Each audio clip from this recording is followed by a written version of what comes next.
Today we are going to saw this rock and figure out how to make this beautiful pendant out of it.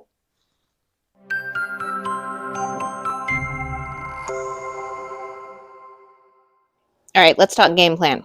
So I have sketched out an oval onto this agate so that I'm getting all of this beautiful banding right in the middle of my cab. I've drawn a very crooked saw line, but I think it'll get the point across.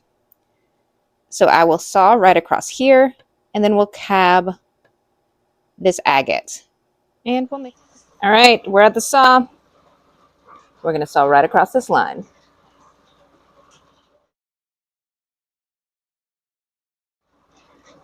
So I was a little cautious and I sawed right below the line, but good enough. All right, we've got our doplex heated up. We've got our stone heated up right here. It's very hot. So let's turn it upside down on the table. Stick our little dopping stick in here. Get some of the more melty one. There we go. And I want to make sure that I line this up with my actual... It's definitely beyond my pendant area. I don't think that's going to matter too much, but let's wait for that to cool down. It's already sticking well. Then we'll get out there, start cabbing. Now, since it's quite difficult to film while I'm doing the cabbing, because my body is blocking the camera, and since I'm using a stand to film myself, it's very difficult to angle it correctly where I'm not obscuring my own work or just standing in front of the camera the whole time, not really adding anything to the conversation. So I thought I would walk you through what a CabKing does, or really what any Cabochon machine of this style will do. So let me turn this on. Notice all 6 wheels are spinning at the same time.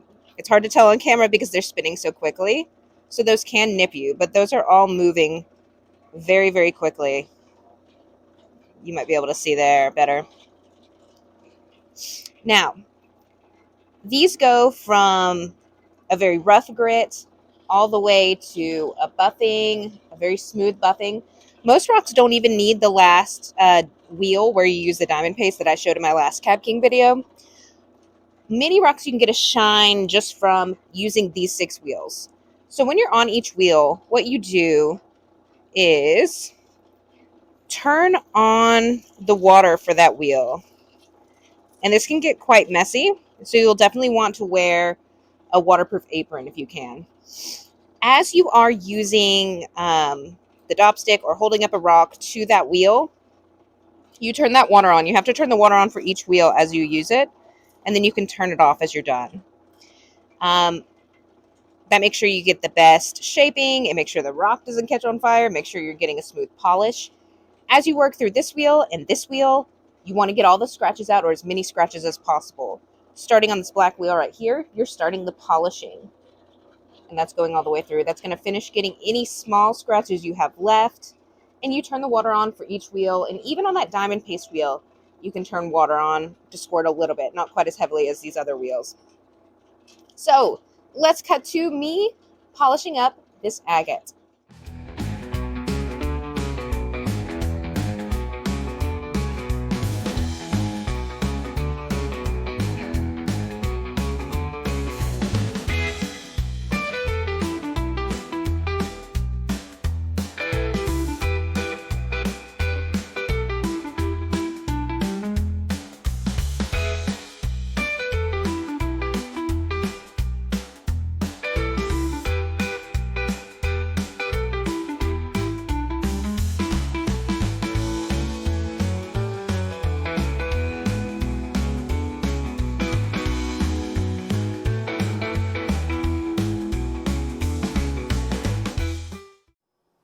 All right, I'm just in from the garage. You can see how wet and how red my hands still are from the very cold water in the cab machine. Here is our little agate. It's still on the dopstick, so we need to stick it in the freezer, and we'll see how it turned out. Now I'm very happy with the way this little agate came out. I'm happy with the shape, I'm happy with the shine, and I think the way that point goes up within the agate design is really pretty. So we are going to turn this into a little pendant, along with a few other stones that I've done before that you may have seen. Let me grab those. So if you watched my last CabKing video, I shaped this jasper free-handed. So we're going to make that one into a pendant. And this one was up on a short, just a little quick polishing of this blue lace agate. And we are going to make, now we're going to use these little flat back findings for these pendants, which should be pretty easy, hopefully. And what we're going to do is essentially epoxy the stones right onto the flat backs so that we have a pendant that sort of looks like that. Very simple, and then it'll hang right on a chain. So let's get to it. We're going to be using epoxy 330 today to put these findings onto our stones. It's good for attaching stones to findings. It also dries completely clear as opposed to something like super glue or E6000. This one dries completely clear. So it should make it perfect to use for this project. I'm going to clean our stones really quickly. Just make sure we have all of our fingerprints and oils off of them. And then we'll mix this epoxy up and attach it to the findings. Now the goal is going to be to mix equal parts of both of these tubes. And I'm going to try to do this on the cardboard so you guys can see. It's going to be harder to see if I do it in a little cup like I normally would, where it's a little easier to measure. But we're going to try to eyeball it for the sake of this video.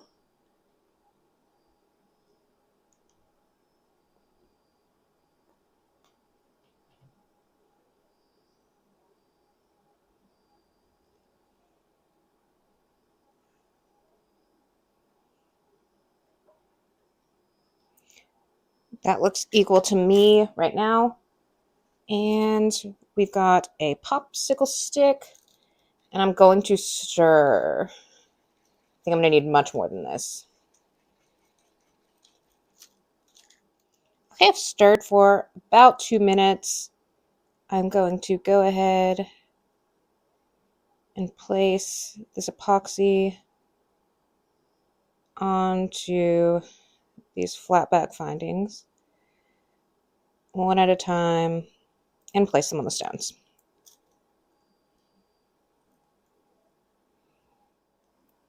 Now you can see some of the resin on the back of this. This is a little messier than I wanted.